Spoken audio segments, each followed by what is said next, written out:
السلام علیکم every one, کیسے ہیں آپ سب؟ امید کرتی ہوں خیر و خیری سے ہوں گے، اپنی زندگی میں خوش باش ہوں گے، اللہ کی رضا میں راضی ہوں گے۔ تو آج میں ہوں آپ کے سامنے لے کر آئی ٹاپک جو کہ ہے تہجد کی نماز۔ ٹھیک ہے، آپ کو کہہ رہے ہوں گے کہ ٹاپک کیوں ریپیٹ کیا گیا، کیونکہ میری جو اس چینل کا سب سے پہلا ٹاپک ہی تہجد تھا۔ ٹھیک ہے، میں نے تہجد کے ٹاپک سے ہی اپنے چینل کا آغاز کیا تھا۔ ٹھیک ہے، میں آپ جا کے دیکھ سکتے ہیں نا، سب سے پہلا میرا ٹاپک جو تھا نا وہ تہجد پر ہی تھا۔ ٹھیک ہے، اس میں نے آپ کو اصل میں تہجد کی فضیلت، اس کے کرامات اور اس کے جو ہے نا سارے مطلب جو اس کے پازیٹیو جو ہوتے ہیں نا اس کے وائبز، یا جو آپ کہہ سکتے ہیں کہ اس کے بارے میں جو آپ فیل کرتے ہیں نا ایکسپیرینس، اس کو آپ سے شیئر کیا تھا۔ لیکن اس ویڈیو میں آپ کو تہجد کی نماز کے بارے میں بتاؤں گی، کچھ جو کویشچنز ہیں کہ کتنی رکعت ہونی چاہیے، اس کی نیت کیسے کرنی چاہیے، اور اس کو سو کے اٹھ کے پڑھنا چاہیے، جیسے اب لوگوں کچھ کیوریز ہوتی ہیں نا، کویشچنز ہوتے ہیں، تو اس چیز کو ہم اس میں ڈسکس کریں گے۔ تو باقی یہ کہ میں آج کل بہت زیادہ جو ہے نا وہ اداس ہوں، اور آج کل میں خود بھی تہجد ریگولرلی پڑھ رہی ہوں، اور اس کو پڑھنے کے بعد جو مجھے سکون، جو اطمینان، جو خوشی، اور جو کہتے ہیں نا ایک آپ کو ٹھنڈک سی محسوس ہوتی ہے، آپ کو لگتا ہے کسی نے آپ کو نا ٹینشنیں لے کر اور آپ کو بالکل پتے کی طرح نا بالکل ہلکا سا کر دیا ہے، آپ ایک پتے کی طرح ایک پانی کی لہروں کے ساتھ بہہ رہے ہیں، ایسا آپ اپنا آپ فیل کرتے ہیں۔ اتنی طاقت، اتنی نام اللہ تعالیٰ نے اثر رکھا ہوا ہے تہجد کی نماز میں، کہ مطلب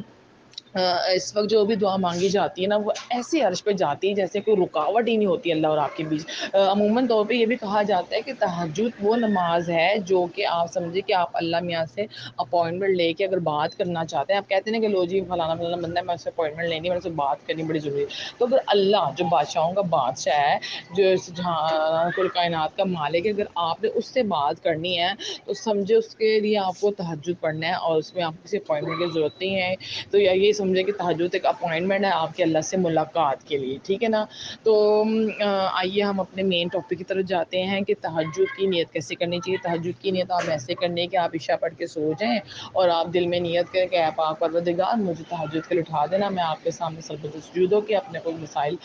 بتانا چاہتا ہوں، یا میں آپ سے بات کرنا چاہتا ہوں، یا میں آپ کی نماز پڑھنا چاہتا ہوں۔ تو آپ دل سے نیت کریں، بالکل اپنا دل دماغ ایک فوکس کر کے بات کریں اللہ سے۔ تو یہ میں نے ایکسپیرینس کیا ہے کہ آیت الکرسی پڑھنے کے بعد میں نیت کر کے اگر سو جاتی تھی نا، تو ایگزیکٹ میری تہجد یا پھر فجر یا جس کے مقصد کے لیے میں نے کیا میں اس ٹائم ہی اٹھتی تھی۔ یہ میرا ایکسپیرینس ہے۔ آیت الکرسی پڑھ کے آپ نے نیت کرنی ہے تاکہ شیطان آپ کی اس نیت کو خراب نہ کر سکے۔ ٹھیک ہے نا، دوسرا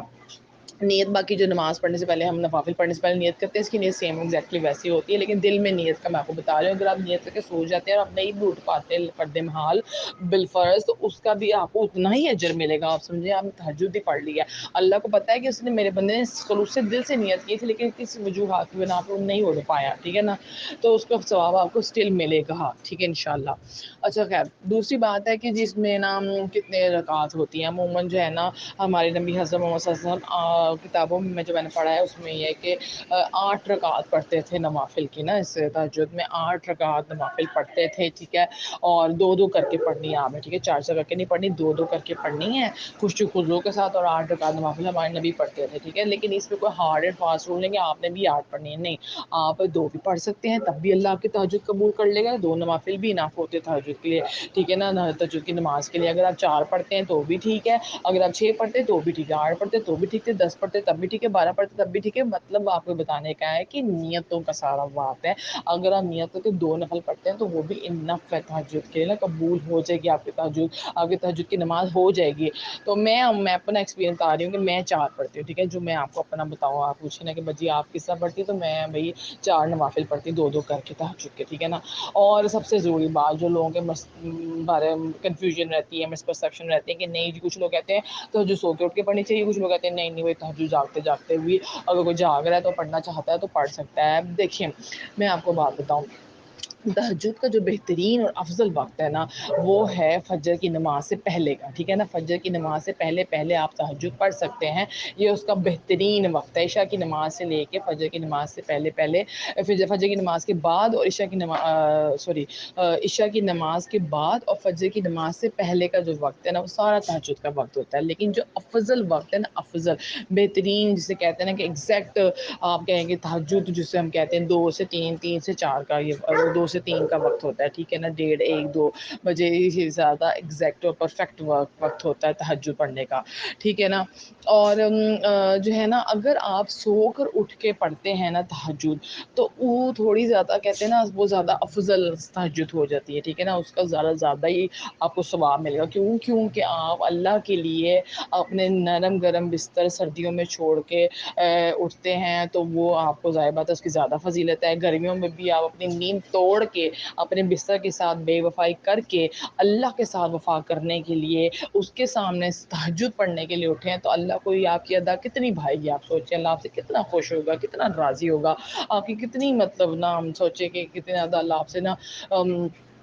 خوش ہوگا، کتنا نوازے گا آپ کو، ٹھیک ہے نا۔ تو حالانکہ آپ کہہ رہے ہوں گے یہ بے وفائی کرنا تو بڑی غلط بات ہے، لیکن ہم بے وفائی تو ہم اپنے بستر سے کر رہے ہیں نا، اور وفا ہم کریں اس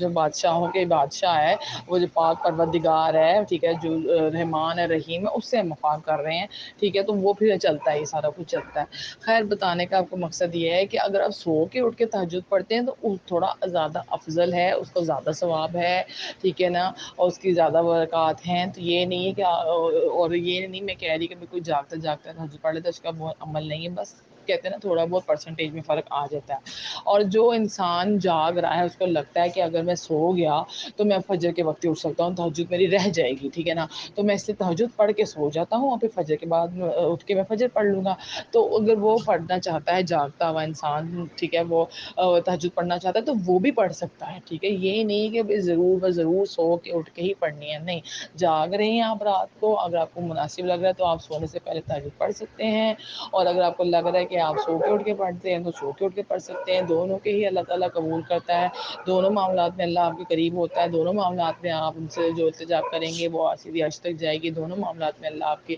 قبول جو ہے نا وہ کرے گا دعائیں، ٹھیک ہے نا، جائز حاجات قبول کرے گا، ٹھیک ہے۔ تو یہ میرا پرسنل ایکسپیرینس ہے، میں بہت سکون محسوس کرتی ہوں، ٹھیک ہے، نفلی نمازوں میں سے سب سے جسے کہتے ہیں نا جس نماز نے مجھے اپنے قریب کیا ہے نا وہ یہ تہجد ہی ہے، تو آپ بھی ایکسپیرینس کریں، آپ بھی اس چیز کو فیس کریں کہ کیسے تہجد جو ہے نا وہ آپ کے دن بدل دے گی۔ میں اسٹوڈنٹ لائف سے لے کے اب شادی ہو گئی ہے اب تک میں نا اس چیز کو پکڑے ہوئے، اس چیز کا مجھے یقین ہے کہ تہجد جب ہے نا، تہجد میں نے جب اللہ سے کوئی التجائیں دعائیں اور فرمائشیں یا ریکویسٹیں کی ہیں تو اللہ تعالیٰ نے میری قبول کی ہیں، بے شک تھوڑی دیر بعد کی ہو، آہستہ آہستہ کی ہوں، لیکن اللہ قبول کرتا ہے، اللہ بھولتا نہیں ہے، اللہ اجر دیتا ہے، ٹھیک ہے۔ تو اللہ کو اپنے قریب کرنا سیکھیں، اللہ کے قریب ہونا سیکھیں، اللہ کو راضی کرنا سیکھیں، ٹھیک ہے نا، اس دنیا سے بے وفائی کرنا سیکھیں اور اللہ کے ساتھ وفا کرنا سیکھیں، ٹھیک ہے۔ امید کرتی ہوں کہ آپ کے جو تھوڑے بہت کویشچنز ہوں گے وہ اس باتوں سے کلیئر ہو گئے ہوں گے، تو باقی آپ ہمیں بتائیں کہ ہم مزید کن ٹاپکس پہ ویڈیوز بنائیں، کیونکہ بہت ہم نے ٹاپک کورس کر لیے ہیں اور مجھے لگتا ہے ابھی ہمارے بہت سے ٹاپکس کور ہونا باقی ہیں، آپ کی سجیشن ہمارے لیے بہت قیمتی ہے، برائے مہربانی اپنے سجیشن ہمیں ضرور آگاہ کیجیے، ٹھیک ہے، اپنا خیال رکھیے، دعاؤں میں یاد رکھیے، اللہ حافظ۔